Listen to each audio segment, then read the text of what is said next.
Hey, it's John Lee Dumas of EO Fire, and it's The Entrepreneurial You, the show for dedicated and passionate Caribbean entrepreneurs seeking daily inspiration, brought to you by author, speaker, and award-winning entrepreneur Heneka Watkis-Porter. You must be prepared to ignite.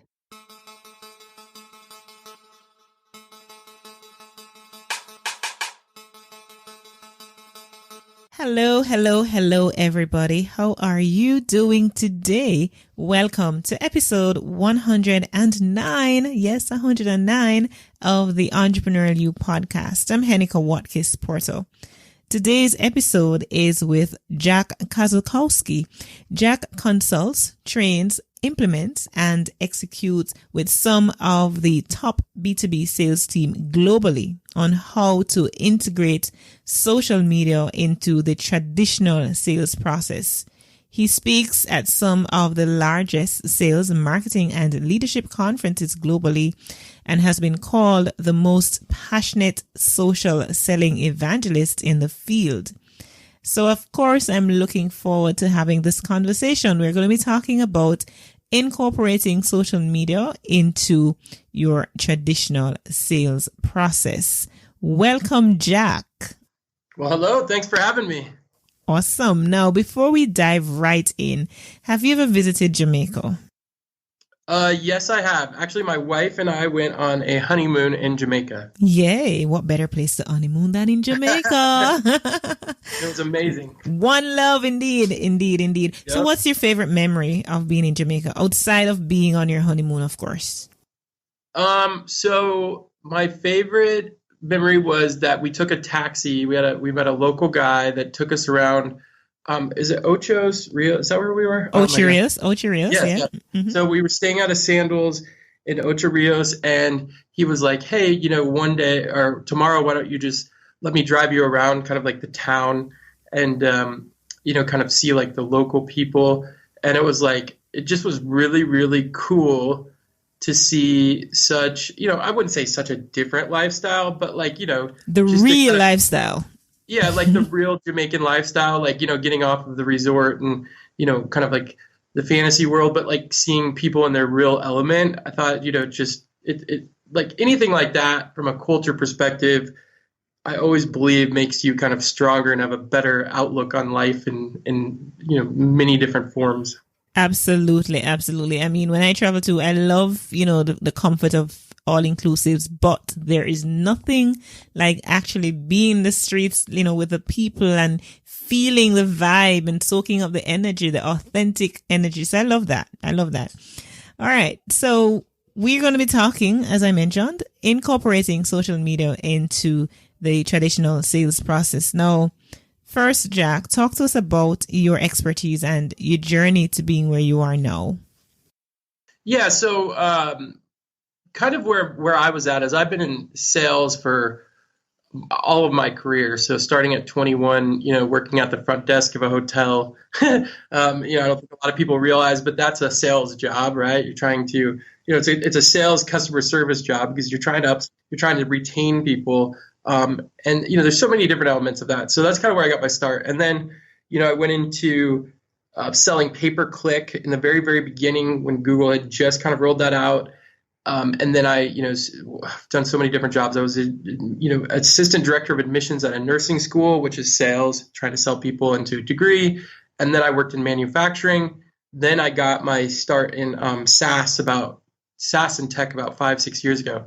But what I realized throughout the process is I hated the experience of interrupting people's day.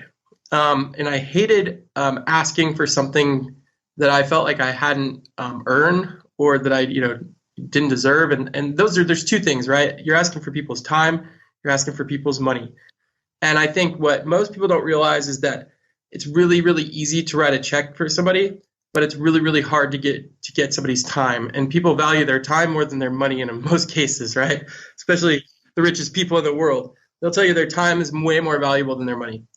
So I thought, instead of cold calling and, sending some ridiculous emails and, there's got to be a way to strategically connect with people over time and kind of earn the right to their time. So I started to go against the grain at a company called Act On Software. And I, just said, hey, I want to sell a different way. I want to use LinkedIn. I want to use Twitter. It was LinkedIn in the beginning. Then I was like Twitter, using LinkedIn and Twitter together. And now, there's all kinds of different channels, Instagram, Facebook, all that. But I had a lot of success. So my VP of sales at the time said, well, everybody here is cold calling. You got to make a certain amount of dials. I'll give you 1 quarter to kind of figure it out. If you hit quota, I'll leave you alone and I'll let you do what you do. But if you don't, you're going to go back to the way everybody else is doing it. So I had made it my mission at that time to not only try to figure out a better way to sell and get and earn the right to get people's time and their money, but on top of that is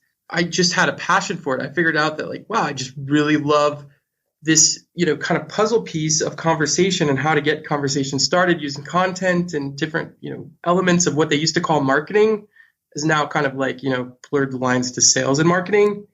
And it's you can get the same outcome doing it a different way. And in my opinion, a more effective way if you're using social correctly to connect with all the right people and to eventually move them offline and get into a organic conversation around, what your product, how your product or your service can actually benefit somebody, give them long-term ROI personally and professionally. Yeah, you talked about at that point where you thought that, people were giving you time and money and you didn't think you deserve it.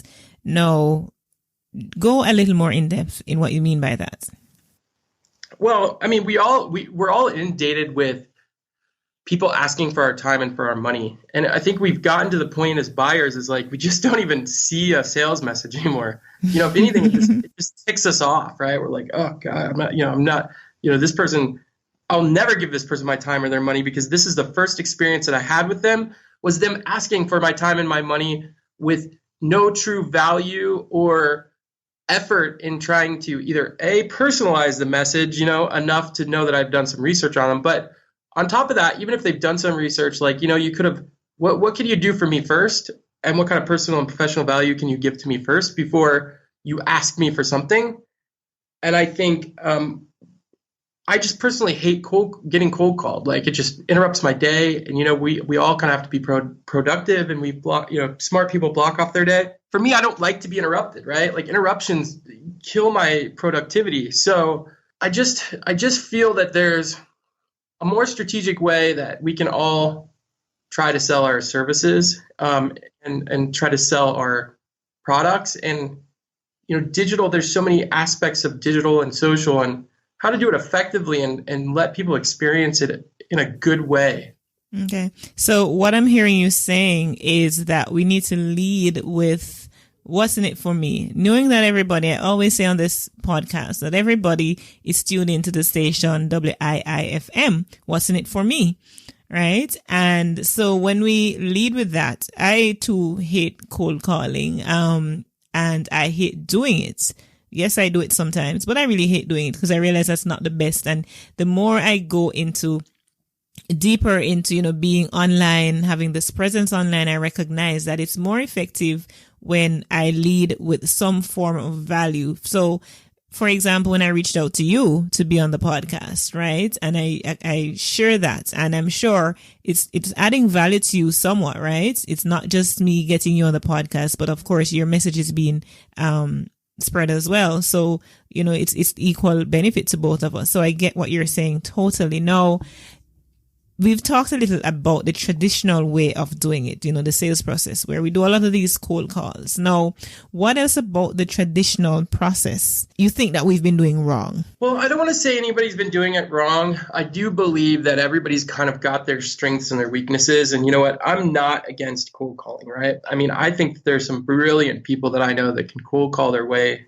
into any conversation. So I don't want to say, I always tell people, whatever you're doing that's working and you're really good at it, great, keep doing it, right? Until it doesn't work, then you got to figure out a new strategy. But I just think that with all of the information that we have at our fingertips, we have to be more strategic about just not trying to sell somebody, right? And I always say, I hate selling the way that I would never buy, because if I'm giving an experience to somebody that I don't enjoy, then, am I doing sales right? So you kind of have to ask yourself that question. And, you have to be able to get very creative and strategic about how you approach people. Like with your example is brilliant, right? It's like, and I don't, to be fair, I don't even know what you do. You've never even, pitched your services or business. I have no clue what you do, but you did reach out to me and, you did a few things. One is you did great messaging, right? You associated Seth Godin and a few more big names on there, right? Which is kind of, which is, to be fair, is like something that I would say, well, Seth Godin's been on there and I could have an association with get Seth Godin somehow. Brilliant value to me, right? Yes. And then it's, you've had over 100 pod episodes. You've got a great audience. As I did a little bit of research, and I'm like, well, this is great. Like, she's going to give me free marketing, right? She's going to give me free marketing for my personal brand, for my business, all of these things. Now we connect, we do this call, we kind of build a relationship in a value versus ask kind of way. And then, maybe it leads down to, whatever you do, if it aligns, I'm going to probably ask you, what do you do? Right? I want to know because you just gave me so much value. Like, I got to figure out how I can return it. So I think right there is a very, very creative way of using digital in the correct way to connect with somebody, to have a conversation with somebody, and to almost flip it so much that you've given so much value on the front end that somebody organically is going to want to know what you do and how they can help you. Absolutely. And no, you've kind of segued into really what I want to ask you next is, how has the process of, the sales process really changed with the advent of social media? I think it's just communication, right? It's just different channels. You've got WhatsApp, if you're international, got Facebook Messenger, which is pretty much where I do 95% of my communication with my friends and family and now business. You've got, LinkedIn DM, you've got Twitter DM. There's so many ways that people want to communicate. And I think, in the traditional sales process, it was, you picked up the phone or you emailed and you're always asking for something. Now what we can do is we can start to deliver insights. We can do through content, right? So, one of the things that I do is if I want somebody in the sales process, I just try to build a relationship with them and just say, here's something I was looking at for your industry. I thought you might find this interesting. This is kind of an innovative way that, they're doing X, Y, and Z, whether that's to build more business, depending on what their title is, right? And it's just kind of like, the content you deliver to people and the insights is kind of how they see you, right? Like what content you put out or what content you share is actually kind of like your new online identity, right? The more strategic you are on a one-to-one basis of what you share, or, whether that's in a DM through communication or what I like to call is the new email drip campaign, right? Your LinkedIn feed. Those things matter, and the more higher quality and the more targeted it is to the niche, the more ways you're going to be able to create conversation and then figure out what channels people live on and communicate with them there versus just forcing a phone call or forcing an email, because I hate email, right? I'm on Slack all day. So like if people email me, you're lucky if I get back to you in 5 to 7 days in most cases. Like, if you would have emailed me about this podcast, we probably would have not even connected yet. But you went LinkedIn, you went straight to LinkedIn. I live on LinkedIn. I live on Slack. So you went to one of the two places that I communicate the most. And you got right to me. Which you're now saying to us that is very important for us to identify where our targets live, socially. What's the social domain? Because like you said, if I had sent an email, perhaps I wouldn't have heard back from you until a couple of days, if ever. Now, how do we develop that kind of a sense of discernment, as it were, to know the right channel to go after? And where we need to be reaching out to persons, and what is the strategy that we need to be employing? Yeah, that's a loaded question, but. Well, you look at people's interactions, right? So you look at their social footprint. It's not hard to be able to do that, right? You can put in somebody's name and Google their name for Twitter, right? It'll tell you if they have a Twitter account.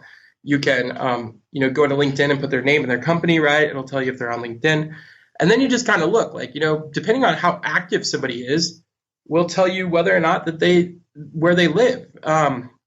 It wouldn't take a lot of rocket science if somebody was connected with me on LinkedIn to know that I spend a lot of time there and I share a lot of content and I'm pretty active.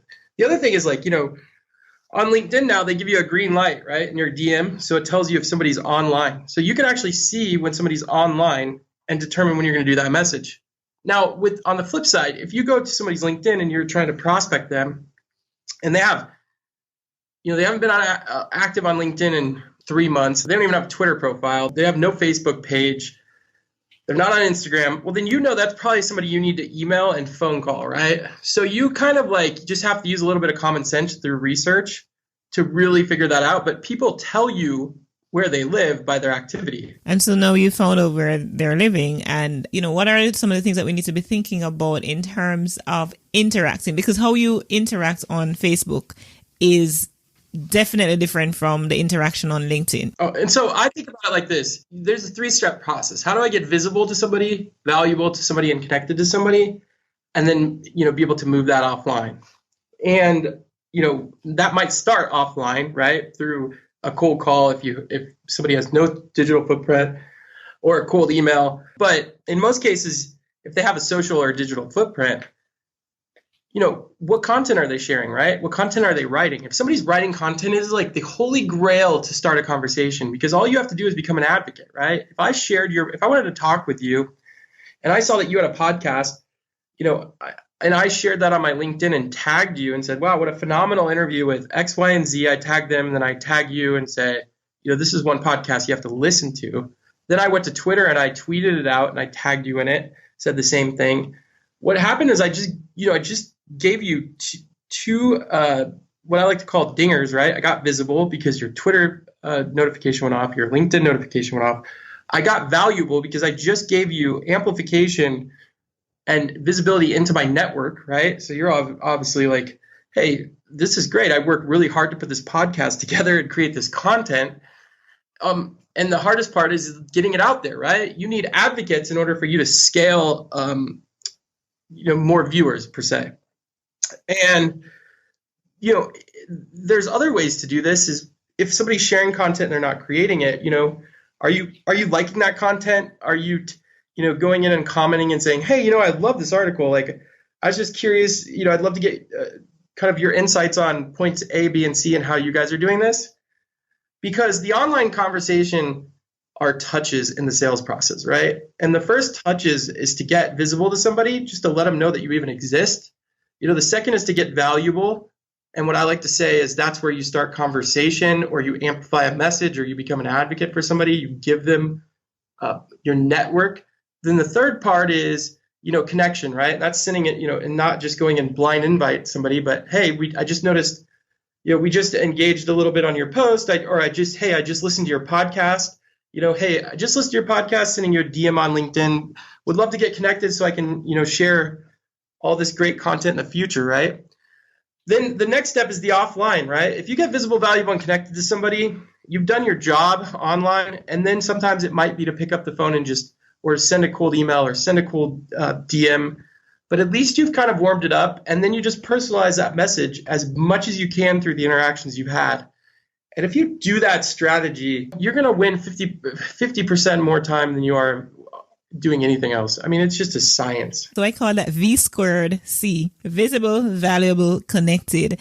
And in, talking about social media, I have seen that knowing, where each person is and where they engage the most is very important. So for me, I've cold called a lot of persons in terms of emails, for the podcast. I've gone on Twitter, I've gone on Instagram, I've gone on LinkedIn, because I've found that in most instances, when I reach out to persons on social media, I get a lot more responses than I do when I just go via traditional emails. Now, that's simply because of what you said before. Like, a lot of persons are busy and they're not checking their emails, sitting at their computer waiting for an email to come in.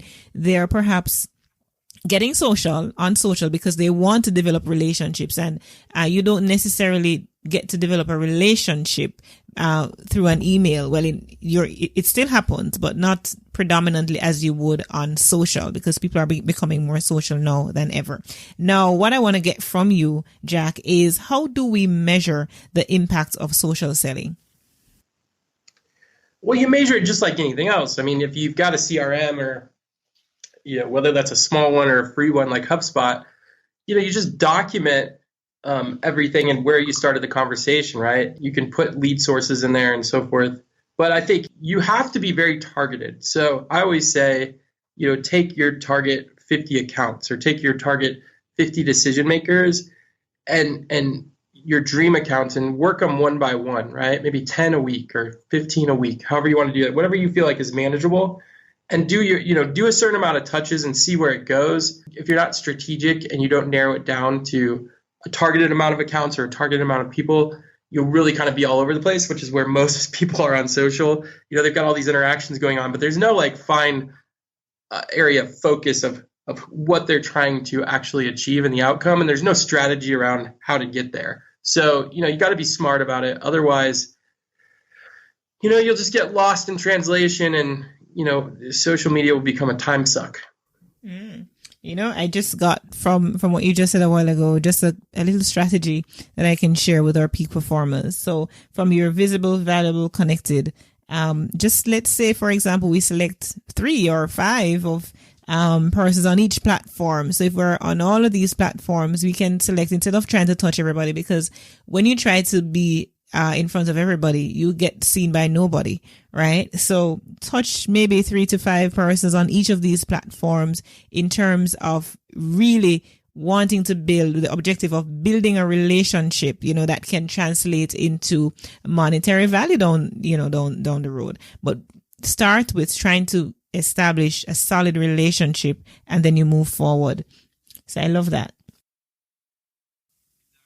And as we're trying to bring it home right now, what I'm going to ask of you is to just close off by sharing your, most salient points on social media selling, social selling, and the sales process. This is where I see the biggest disconnect, is that people think you can only use social when you're just trying to sell, or you have the motive of selling, and you'll have success with social. I think this is where I try to tell people is, you have to block off 10, 15, 20 minutes a day to really start to make social somewhat of a habitual lifestyle activity, where you genuinely have a bigger motive than to just sell all the time, because that's where a lot of people get stuck. So the best thing anyone can do is start to create their own content. And then that could be at the miniature scale, right? Maybe you write a 500-word blog post a week.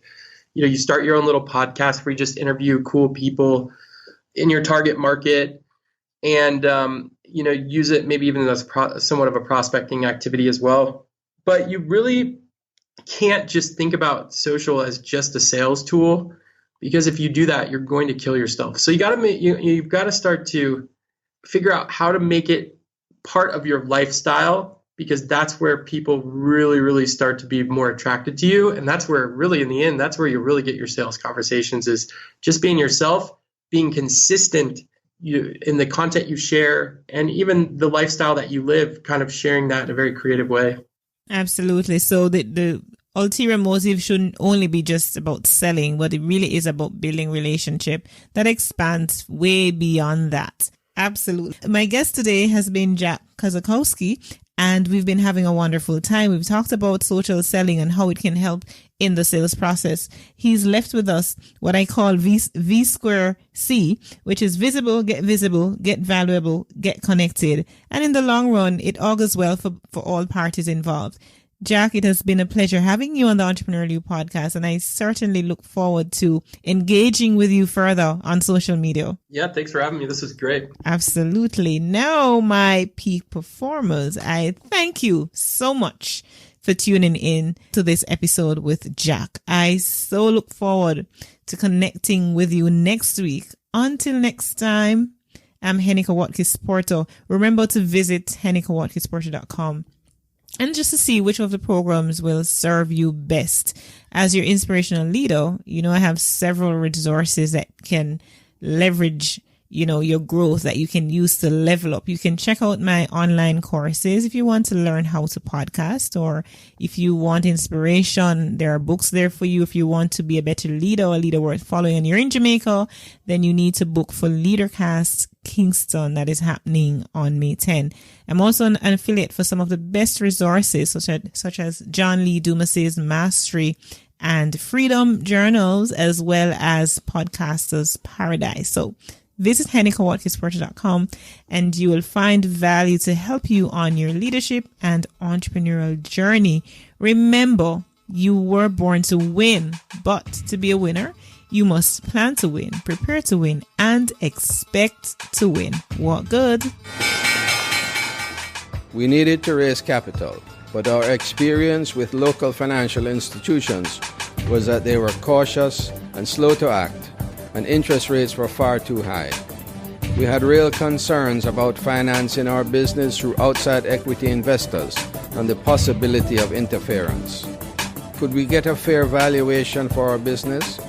We had our own ideas about the business and its value.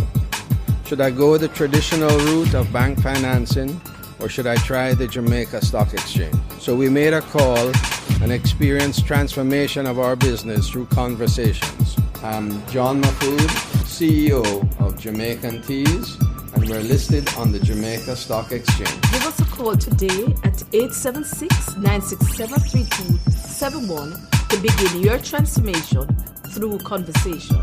We want to see your company listed on the Jamaica Stock Exchange.